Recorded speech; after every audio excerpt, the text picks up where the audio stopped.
Hey folks, Dan Frio here with your update for today. Here's why I thought I would talk about this video.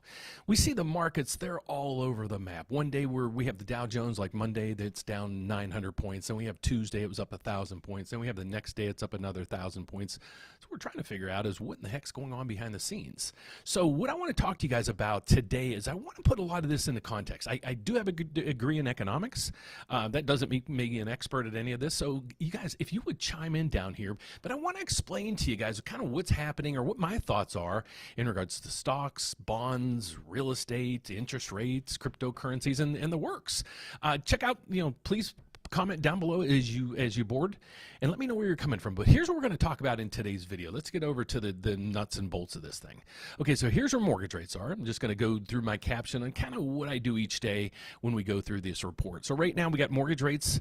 They're down 4 ticks on the day, and then you go over to the stock market. The stock market was up, I think it was like 1,000 points earlier today, and now it's only down 400 points, but we'll take that. You go over to the MBS market. Here, let me refresh that data so we can get a read on what the MBS market is doing right here. Let's check this out. And we have the MBS market right now up 16 ticks. So let's go back. Mortgage rates, yeah, they'll stay about there. They might drop just a little bit based on today's market. Here's the data I want to start getting into, and here's the kind of the uncertainties that I have. Okay, so all the what's going on in the market has predicated on the tariffs. And now it's Trump versus the Federal Reserve. So that really doesn't give us the dynamics of how corporations are doing and things like that. And I would love any feedback that you guys have down below. But let me know as you come on board where you're watching from. So here's what we're going to talk about today. We're going to talk about stocks. We're going to talk about the bond market, what interest rates are going to do. We're going to also talk about Bitcoin. So if everybody's fleeing the markets, they're wanting to go to safety, well, the last thing I'd be putting my money in is into Bitcoin. So Bitcoin's on a rally that we're seeing right now as well. And now we're starting to see even Zillow. Zillow turns full-blown housing market bear. Just look at the forecast. And when you look at the forecast, I wouldn't say it's full-blown bear. They're just going to say the market's going to be just completely stagnant. Yeah, but this kind of gets more eye-catching appeal, I guess. Then we're going to go over and start looking at earnings reports. And this is going to tell us a lot about, how the stock market should be valuing things and what's going on there. So we're going to talk about that as well. And then there's some interesting things that we're going to talk about. We also created actually a portfolio, the rate update portfolio. We created this last September. And here's what our returns are so far. You go through this, and we're going to go through this as well. Look at this one right down through here. BITX, it's up 83% from September. What is it? Well, we're going to talk about that as well. Then we're going to talk about what the Federal Reserve, what they control, what they monitor. And then over through here, we want to talk about the yield curve. And the biggest reason that President Trump and the federal chairman are battling right now is, I think, right through here. This is the yield curve, and it's getting inverted, and it's getting inverted even more as longer-term rates come down. So you're confused on everything I'm talking about. Well, let's go back to the beginning. Let's just explain and try to explain what's going on in the markets. So what's happening in the market right now is we saw, the tariffs finally hit. But if you watch the mainstream media, you watch like CNBC or something like that, it's kind of every day they're just picking a position. One day when the market's down, they're jumping on that bandwagon. And now today the market's up, now they're jumping on, earnings are great and everything else. So I just wanted to put a lot of things into context. What is the Federal Reserve looking at and monitoring? What is the president, what are my thoughts of what he's trying to do and his cabinet's trying to do? So what is that going to do to the national debt? That then is going to flow down to all the other stuff behind the scenes. So what we want to focus in on too is if tariffs come in, and let's just say they're not as bad as everybody expects, because you could see what happens in the market when they just come back and say, well, they're not going to be as bad, and we have a 2,000-point rally in the market. What happens if they're not so bad? So we want to look at just the economics or the economy just to kind of put a perspective of everything. So let's get over to it. So anybody have any comments yet we can check in on? And if you want me to look into something like a stock or an index or just a question on like an investment or something like that, folks, I'm not an investment person. I don't have any license licensing for it. I have a mortgage license, that's it. So everything we talk about here, please use for educational and entertainment purposes. I'm going to tell you and show you kind of things behind the scenes on what I own and why I own them. You can agree or disagree, and we're going to show you, the results of these things, and it's truly what I've done. If you want to check this data, we'll go back in my YouTube video history, and you can check all the data that we have. So let's get over to it. Let's see where are you guys coming from today. So we have one from Oregon. Saying nuts, man. Zillow has become, and let's see what we got here. Parker C, thanks for joining us. Oh, we got, I'm not sure who that is. Chad and Marcel. Zillow has become very bearish if you look at their predictions for all major cities. Yeah, we're going to take a look at that here in a second, but thanks for bringing that up. The other piece of this is, could you touch base on mortgage points in the future videos if you get a chance? We can actually talk about that in today when we're talking about rates and everything else, because everybody now, if it was 2-3 years ago, nobody's paying any fees or points or anything. Nowadays, with the rates the way they are, everybody's trying to buy down that rate. I'll give you my feedback on that here later when we start talking about rates a little more in depth. But here's my thoughts behind a lot of this stuff is let's just kind of dive into the data. Okay, so we have the Dow Jones today. It's up 400 points. It was up, I think, 1,000 points yesterday. So it's up 1,500 points in 2 days. Monday, it was down 900. Is that a stable market? Is that a confident market? No. You go over to the VIX, and this was at like 35 recently. What the VIX is, and you're going to see it right through here, think of this as the blood pressure on Wall Street. So if this gets high, just think of if you have a parent or a spouse or something like that with high blood pressure, and then the blood pressure goes up, they kind of turn into a real jerk, right? Well, that's what this happens. So anything that happens on Wall Street is going to get exponentially, represented in these numbers, I guess is the best way that I say. So any little tiny bit of information is going to really cause a market skew. So we see a market that's really all over the place right now. And again, it's all about the Federal Reserve and the president. Let's go over to the bond market. Here's what we're seeing in the bond market. Now let's look at the bonds. Now this is what mortgage rates are tied to, this bond right through here. It's a mortgage-backed security. If we go to let's just go to a 2-day chart, okay? Look at this gap. So you understand what we're looking at right now. This is a chart of the mortgage-backed security price. Okay, the price is right through here. Usually bonds, when you're looking at them, they'll show you the yield, kind of like what the 10-year Treasury shows over here. When you're looking at any other rates, you usually get the yield. So the 10-year Treasury is 4.39 or 4.386. We're going to come back to that in a second because I want to show you, or that's what we're going to talk about, where mortgage rates should be. Okay, in a normal market over history, where should mortgage rates be? And then I'm trying to take that and add in a risk premium to let you guys know where should rates really be once all the smokes and mirrors kind of gets dissolved in a lot of this. So this is what we're going to focus in on. But look, it's just like a 5-day chart. It's all over the map. And again, as this goes down, rates are going up. So if you locked in down here, that's too bad. And then you went up here, you could have locked and got a better rate. Well, now rates are getting worse again. So this is basically how the market's been over the last 4 or 5 days. This is also crazy because the bond market never reacts like this. The stock market, yes, it can react like this. Does the bond market usually? No. Okay, so they're saying, well, because of the tariffs, a lot of people are pulling their money out of stocks. They're pulling their money out of bonds. Where are they putting it if they're pulling it out of both? Because what normally happens in historical natures and in investing is when you have a portfolio of money and you have it in stocks per se, and then you get out of stocks, you're like, okay, and you're in a waiting period to figure out where do you invest your money. You're going to put it in an instrument that's going to give you a yield with virtually no risk, because if you wanted the risk, you just stay in the stock market. So what people usually do is they pull their money out of the stocks and they start putting them into bonds. When you start seeing a deterioration in bonds and stocks, where's the money going? Well, a lot of them are just going in the short-term positions. They might just move right over into cash to be able to jump, especially the volatility that we have in today's market. Because if you put it in another instrument, then you have to get it out an hour later. It kind of gets, there might be transactional costs.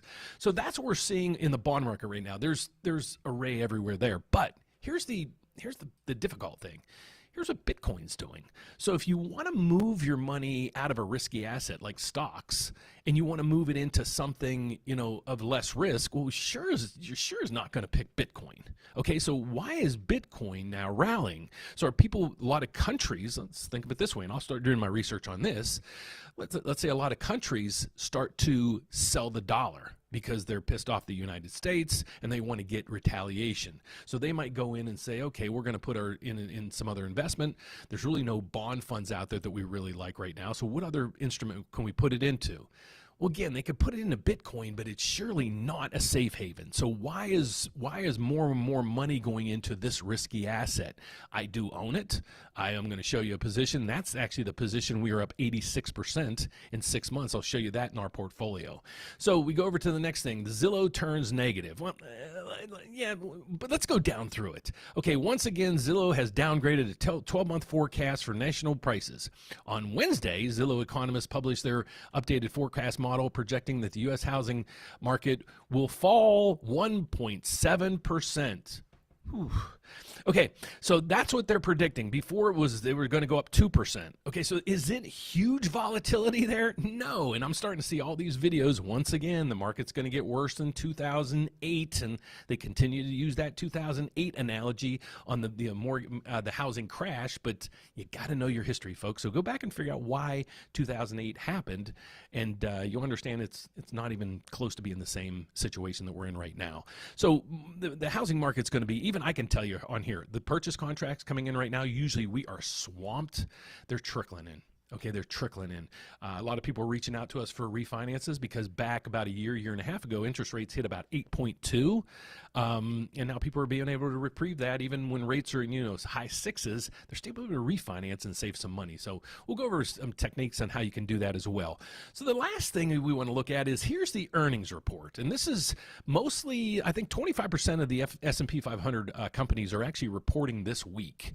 So this is one thing we wanted to look at, but here's the tough thing is these don't yet have the tariffs built in. So, but let's go in and look at how healthy some of these companies are. So what I'm going to do is I'm just going to click some of these companies. I don't even know who half of these are. We're going to click through them, and you're going to see right over in this area how they did. So let's see if anybody, Tesla came out yesterday, and it was dismal. Looking down over here, it was down. I got to put them on my cheaters. I'm an old fella. But if you look down through there, their earnings per share was down 34%, but their stock was up. Why? Well, their stock got hammered over the last 6 to 8 months. Ever since he kind of took on that Doge position, people were just dumping Tesla. But if you go through a lot of these others, let's go to Verizon. You can go over to here, and we'll just look at the colors. Here's their revenues. It was steady. Their revenues and earnings per share, okay, still intact. I'm just going to click through these. Let's see if these are green or red. So let's 3M, green. This other one, green. This other one, green. This other one, green. I don't see any reds. So the tough thing is the markets, there's a red. I don't know, SYF. How about Hal? Maybe Halliburton. They're green. So here's my take. And again, I'm not a doom and gloom guy, but if you go back in history and even look at, the Great Depression and the crash of the market back then, it was kind of manipulated if you actually look at it. So I'm not saying the market is right now going to crash or manipulate or anything else, but just there's a lot of funny things going on. And Jim Cramer even the other day, and I was watching his show, I just watched when he's talking about bonds. He said kind of something to the same situation. And I'm like, that's kind of eerie because it just seems like the market's so volatile. Is just a regular consumer. When I was in my 20s and 30s, I learned over time. I'm going to show you or tell you my thinking on how I invest here in a minute. But I just lost my train of thought. But after doing my own trades for so many years, when I was in 20s and my 30s and so forth, when I would see these trades going on, like this week, you see the Dow Jones down 900 points. Most average traders, they're just going to sell. They're going to panic and sell. Then the next day, you see the market going up 1,000%. And 1,000 points. And then you see a lot of these tech stocks also going up 15, 20, 30%. So you jump back in and you buy those. Then the next day, the stock market drops, another 1,000 points. So then you remove that. Then it's like you just chase your tail. Folks, I've been there. And you're losing a lot of money on transactionals. And then also what you're doing is you're buying high, selling low. It's that you'll do it. Trust me. So one of the things, and let's start talking now in specifics. So let's go into where mortgage rates are going to be. That's why you're here. Then we're going to go into the stock market. Then I'm going to go into real estate, and then I'm just going to go over some stock holdings and just give you guys some insight on what my thinking is right now and what I'm investing in and the whys behind it. So let's get over to it. Here's where mortgage rates are. And if you watch my show every day, my expectations are these are going to range right in here. You're going to get a relief rally. You'll be at maybe 6.75. It'll bump up to 7, and then it'll go back to 6.75, and it'll bump up. And I used to trade Bitcoin that way. It would go from, like 40 to 60 and then back to 40 and then back to 60, and it would just move all over the place. So, so I started learning that's kind of the same thing that mortgage rates are doing right now. So that's where the short term is going to be. The midterm is basically going to be dependent on the rest of this stuff. What happens with China, what happens with the tariffs, what happens with Ukraine and Russia, what happens in the Europe, over in Gaza. What are these tariffs really going to do? Are companies going to really end up paying for it? These are all the things that there's a complete question mark on top of this right now. And that's the situation that people are seeing right now. So let's go to the stock market. Here's my take on this. I think things are very well priced right now. The average PE is much lower than it was before. Okay. And no earnings reports are really coming in bad, and a lot of projections. A lot of people might be telling you otherwise, but if you really you read into a lot of the data and watch the news every night and earnings reports and everything, mostly a lot of data that's coming out for revenue in the future is also not saying there's going to be huge cuts in production and in growth there. Now, there are a lot of shipments from China that's really not coming here because of the tariffs and everything short term. But I think that's going to be just a short term thing. That's my thought, my hopes. And let's put the white elephant on the table.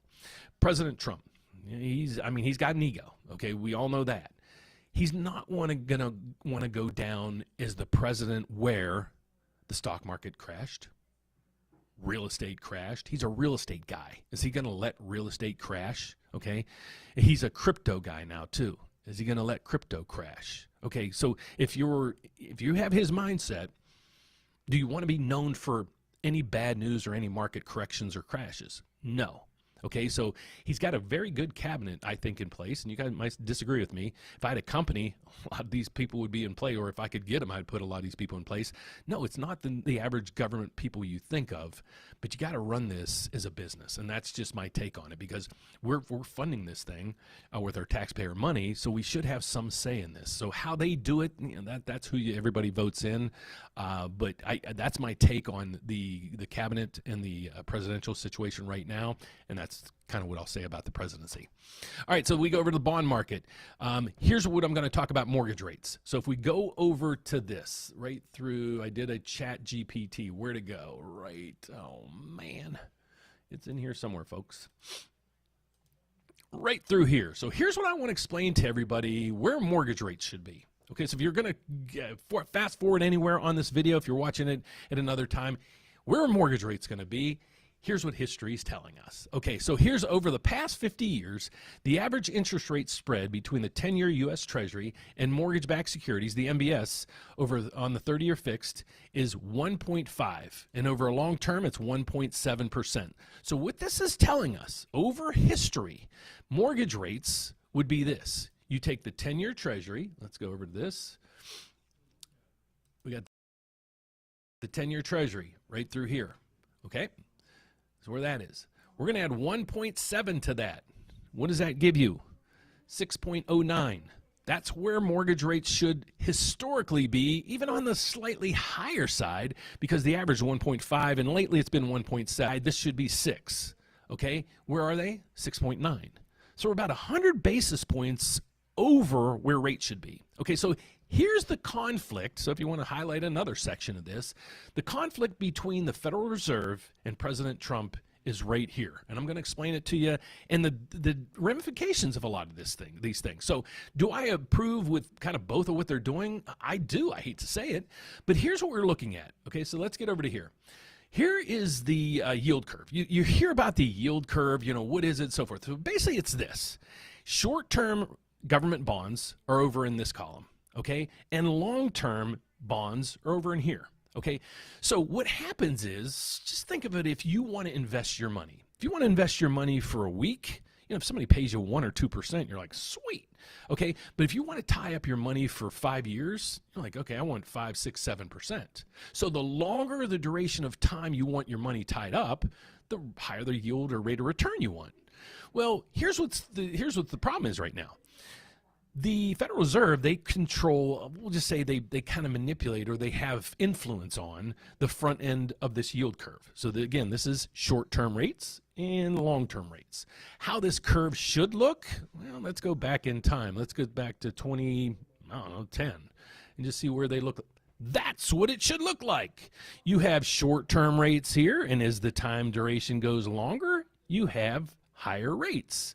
Okay, but let's fast forward to where we are today. These rates are higher than even 2-year. Look at we have the 1-month rate higher than a 1 year, a 2 year, a 3 year, a 4 year, a 5 year. It's not supposed to be that way.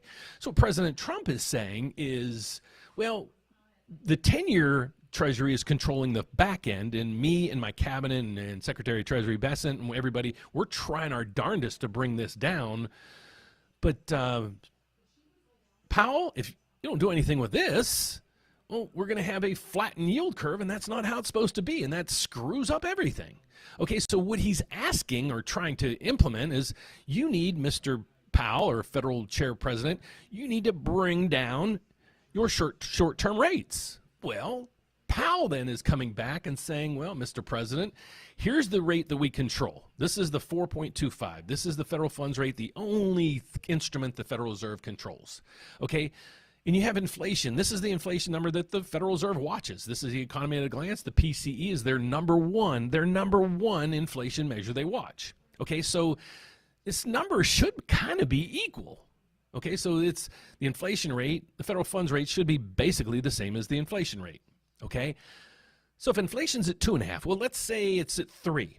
Worst case scenario is at 3, but it's truly at 2.5 right now, the PCE. But then we have tariffs thrown on top of this. So then I'm Mr. Chairman of the Federal Reserve. I'm sitting here saying, I don't know what's going to happen to inflation. We got it in check now. We got 2.5 now, but with all these tariffs, you're going to, after China, 200% tariffs. What's it going to do? So that's the conundrum. So if I'm the Federal Reserve Chairman, I'm saying, Mr. President, I don't know what you're doing. As soon as I know what you're going to do and where they end up, well, then I can make all my decisions.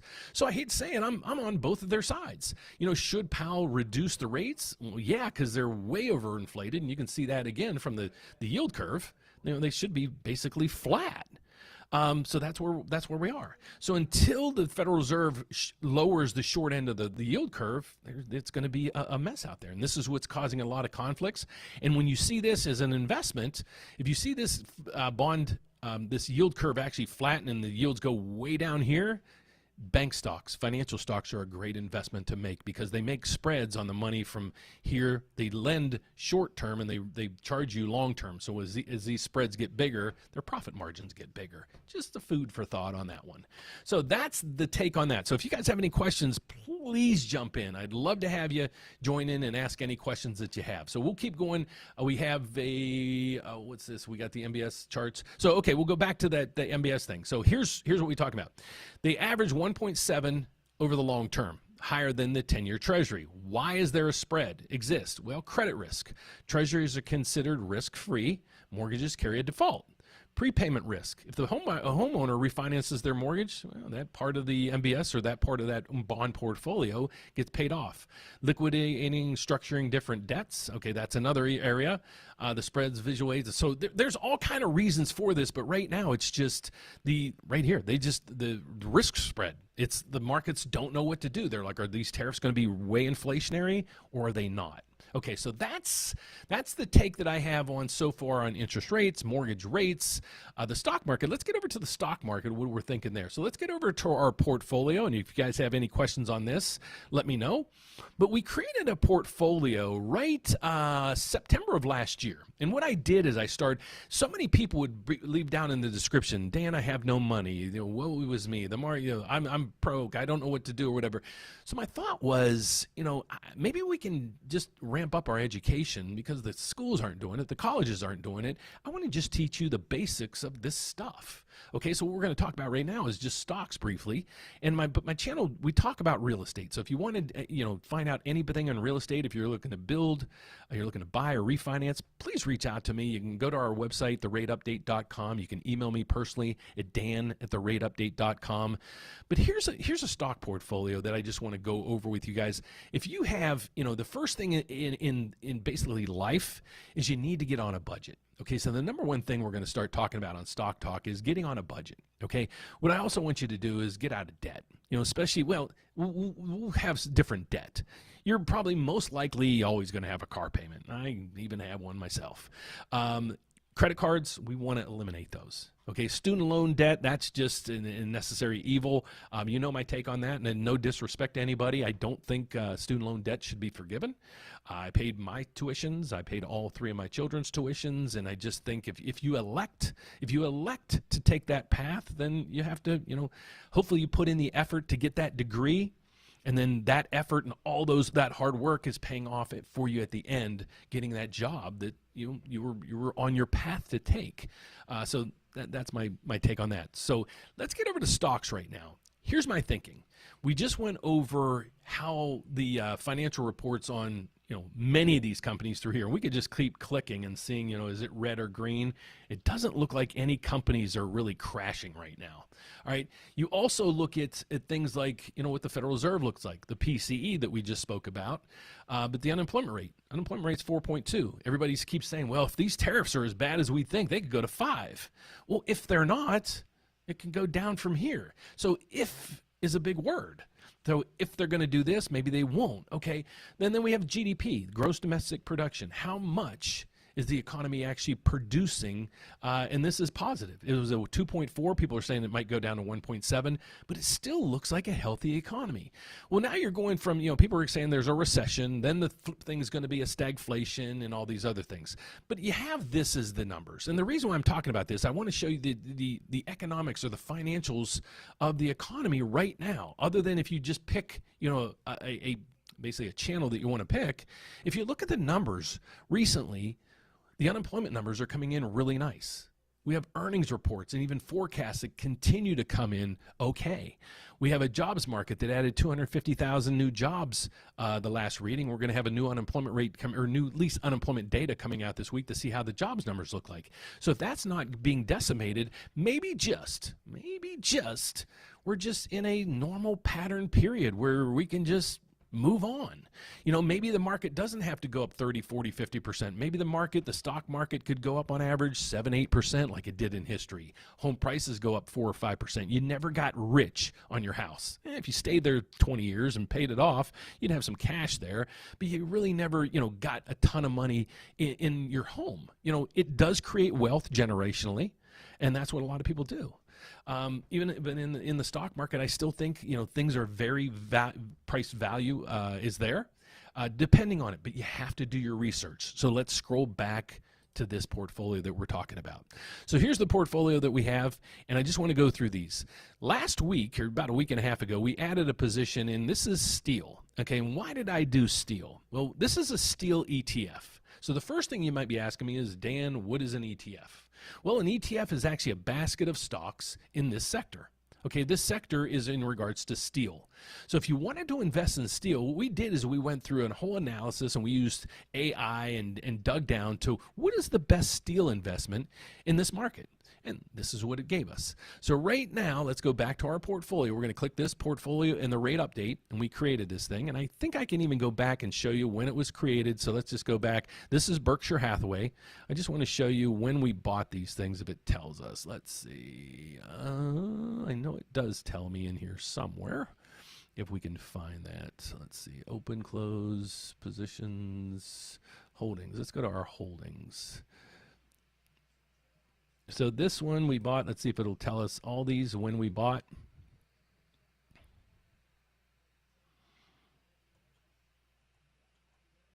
Probably going to tell you, let's see. Well, let's just go back. Here, let me go back. Every time I go live to do this, this always gives me trouble. But we'll try to find that in another one. I won't waste your time now on this. But here's what I want to show you guys. Here's a portfolio that we created. So if you want to, in the future, you ever see me going on live where I talk stock talk, this is what we talk about. I just do the basic. I explain to you guys, how to even open an account. What we talked about this time is how do you use AI to find an investment? So what we did is we just put into AI. And here's why I chose steel, just so you understand. We have all these tariffs coming in, and President Trump, he wants auto. He wants auto back here. And the biggest piece of auto is steel. Okay, I grew up right outside of Pittsburgh, and it was the steel mill towns when I grew up in the 70s. So that's what it was. And it manufactured steel, and it pumped out of there, and there was smoke coming out, and they took it right to Detroit and built cars. Okay, so he wants automotive back, and he wants the steel mills back. Okay, so steel's going to do well, because what's going to happen is steel prices here are going to go up. Steel, I've talked to a lot of manufacturers and people in the business, and they're like, yeah, and when tariffs go up, we know prices are going up, so we'll jack it up a little bit, not crazy, to get increase our profit margins a little bit. So that's one of the reasons why I brought steel, and the SLX is a basket, and an ETF, so which is a basket of steel stocks. So that's why I bought it. You go to FUTY, and this right here is the utility index. You might be able to see that right through there, and it tells you what's that doing. That's the only one that we're really not doing too well on. Total gain or loss, minus 0.48. So on SLX, I think we did that 2 weeks ago. We're up 3%. XLF is a basket of financial stocks. It is up 6% since we did this, and again, that was approximately in September. BRKB, this is Berkshire Hathaway. If you ever heard of Warren Buffett, this is his fund. I'll say it's his stock, but it is a fund. There's companies in here from all over the world, all dynamics. If I had one investment, just one investment to put my money in, it'd be Berkshire Hathaway. I would just set up an account like with Schwab, something cheap, and just buy $50 every paycheck and put it into Berkshire Hathaway and don't look back. That would probably be your most prudent investment of all times. Now, the risky stocks, and this is why I tell people, why did people move? If they're looking into a safe haven right now, you're sure as heck not going to move into Bitcoin. So let's go over to our Bitcoin holdings, and we are up 83%. 83% since we did this. Let me see. There's got to be, here it is.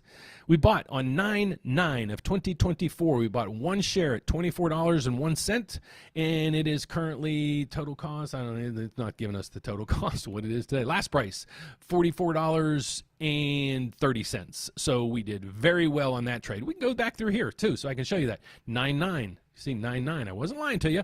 459. Now it's 526. XLF 9/9. 44. It's at 47. 50. We bought on 10/9 at 50. That's the only one we're down, and we're down about 20 cents. SLX we bought on 4/13. $56 a share. We are up 3.6% in a matter of, a week. Not bad returns. So this is where I do it. I don't come out here and preach to you guys every day, the world's falling. Here's what my goal is on my channel, my true goal, and we can leave it at this.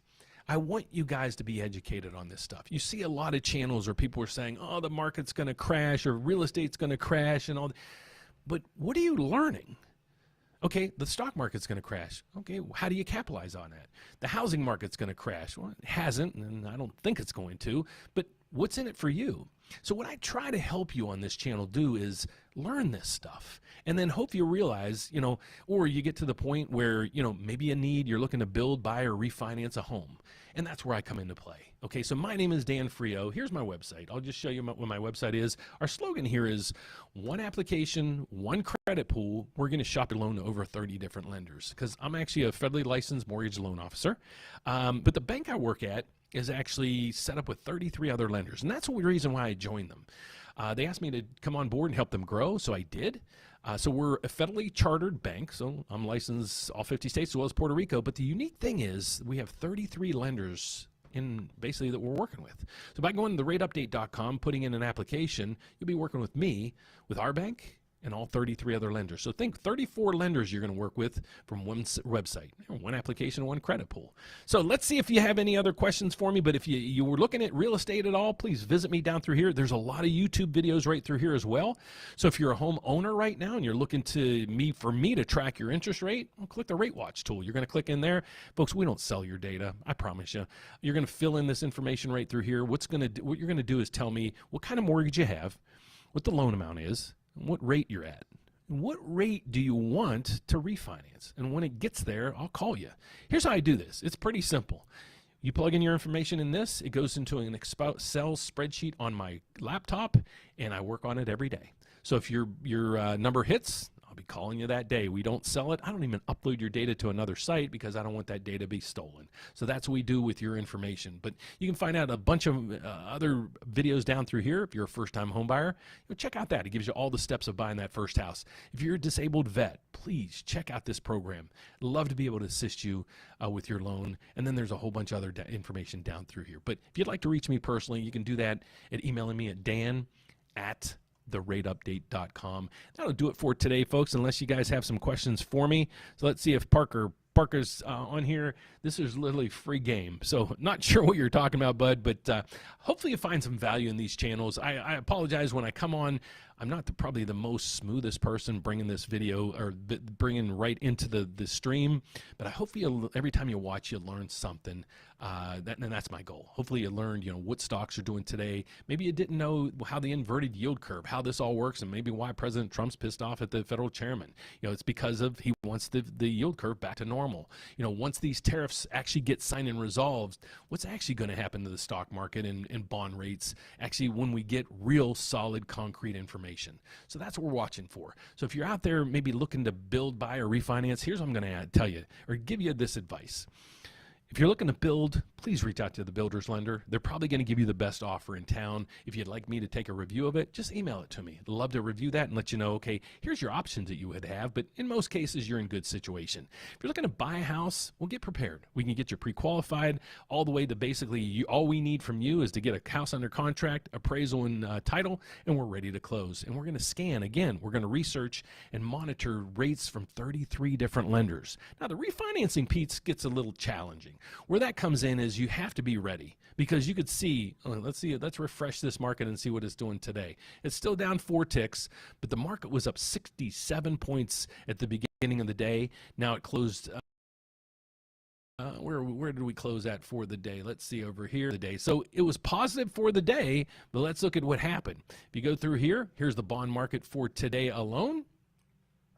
We started this huge rally and then went all the way back, and we basically just ended it where we ended yesterday. So we locked in 3 of our clients today right through here, took advantage of these rates before rates started going bad. So I told you yesterday I'm not locking in my rates until I see this reversal, and we saw it this morning. So I locked in everybody this morning. So if you're with us, you're locked in. So that's it for today's show.